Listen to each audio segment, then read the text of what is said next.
మనము ఆలయం మొత్తం చూసారు కదా. ఇంత పెద్ద ఆలయం మొత్తం పాలరాతితోనే నిర్మించారంట. సో ఇంత మంచి ఆలయం ఎక్కడుందని చూస్తున్నారా? ఎక్కడో కాదండి, మన హైదరాబాద్లోనే మనకు దగ్గరలోనే ఎంతో ప్రశాంతమైన వాతావరణంలో అద్భుతమైన కట్టడంతోనే నిర్మించారు. సో ఈ ఆలయం మొత్తం చూపిస్తా. వీడియోని అయితే లైక్ చేసి సబ్స్క్రైబ్ చేసుకోండి. మీరు లైక్ చేస్తే చాలా మందికి అయితే రీచ్ అవుతుంది. సో ఈ టెంపుల్ నేమ్ వచ్చేసి శ్రీ స్వామినారాయణ మందిర్ అంటారు. లొకేషన్ వచ్చేసి సికింద్రాబాద్ దగ్గరగా రసూల్పూర్లో ఉంటుంది. రసూల్పురం మెట్రోకి రాగానే జస్ట్ 900 మీటర్స్ వాకబుల్ డిస్టెన్స్ లోనే ఉంటుంది. ఈజీగా నడుచుకుంటూ రావచ్చు. అండ్ వన్స్ మందిర్ లోపలికి రాగానే మనకైతే చూడండి గార్డెన్ అండ్ పీస్ఫుల్ వాతావరణం అయితే కనిపిస్తుంది కదా. సో ఇక్కడ చూస్తున్నట్లయితే మనకు లోపలికి రాగానే మనకైతే స్వామినారాయణ దర్శనం ఉంటుంది.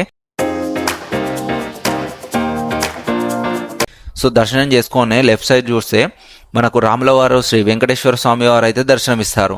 అదేవిధంగా మనం ఇక్కడైతే రైట్ సైడ్లో వెళ్తున్నట్లయితే మనకు రైట్ సైడ్లో రాధాకృష్ణ శ్రీ శివపార్వతులు అయితే దర్శనమిస్తారు. సో ఇక్కడ దర్శనం చేసుకొని ఇటు సైడ్కు రాగానే మనకైతే ఇందులో శ్రీ నీలకంఠ వర్ణ మహారాజా అభిషేకం కూడా ఉంటుంది. అండ్ ఎవరైనా చేయొచ్చు. చాలా మంది పెద్దలు శ్రీ ప్రధాని మోడీ అండ్ చిరంజీవి అల్లు అర్జున్ లాంటి చాలా మంది అయితే చేశారంట. మనం కూడా చేయొచ్చు. ఈచ్ గ్యాంగ్కి ఆర్ ఫ్యామిలీ మెంబర్స్కి అయితే 100 రూపీస్ టికెట్ ఉంటుంది. అండ్ ఈ అభిషేకంలో ఎవరైనా పాల్గొనవచ్చు. దానికి సంబంధించి ఇక్కడ వీడియో అండ్ ఫొటోస్ అయితే చూస్తున్నారు కదా, డిస్ప్లే చేశారు. అలాగే లోపల చూసుకున్నట్లయితే ఎంతో పీస్ఫుల్గా చాలా ప్రశాంతంగా ఉంది. అండ్ నాకైతే పర్సనల్లీ చాలా బాగా నచ్చింది.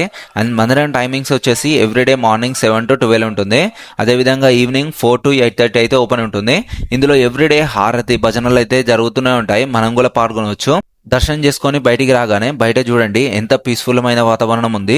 దీనికి ఆనుకునే ఎగ్జాక్ట్లీ రైట్ సైడ్ లో గార్డెన్ అయితే ఉంది. ఈ గార్డెన్ లో మనం టైం స్పెండ్ చేయొచ్చు, ఇక్కడనే ఫ్రీగా ఉండొచ్చు. అండ్ చాలా మంది ఇక్కడికి వచ్చి దర్శనం చేసుకొని అండ్ ఫొటోస్ వీడియోస్ అయితే తీసుకుంటున్నారు. ఆల్రెడీ ఈ మందిరాన్ని మీరు విజిట్ చేసినట్లయితే మీకు ఎలా అనిపించిందో కామెంట్ చేసి ఈ వీడియోని మీ ఫ్రెండ్స్ అండ్ ఫ్యామిలీస్కి అయితే తప్పకుండా షేర్ చేయండి. అండ్ దీనికి సంబంధించిన ఆల్ డీటెయిల్స్ డిస్క్రిప్షన్లో పెడతా, చెక్ చేయండి. అలాగే ఇలాంటి మరిన్ని వీడియోస్ కోసం అయితే మన ఛానల్ని లైక్ చేసి సబ్స్క్రైబ్ చేసుకోండి.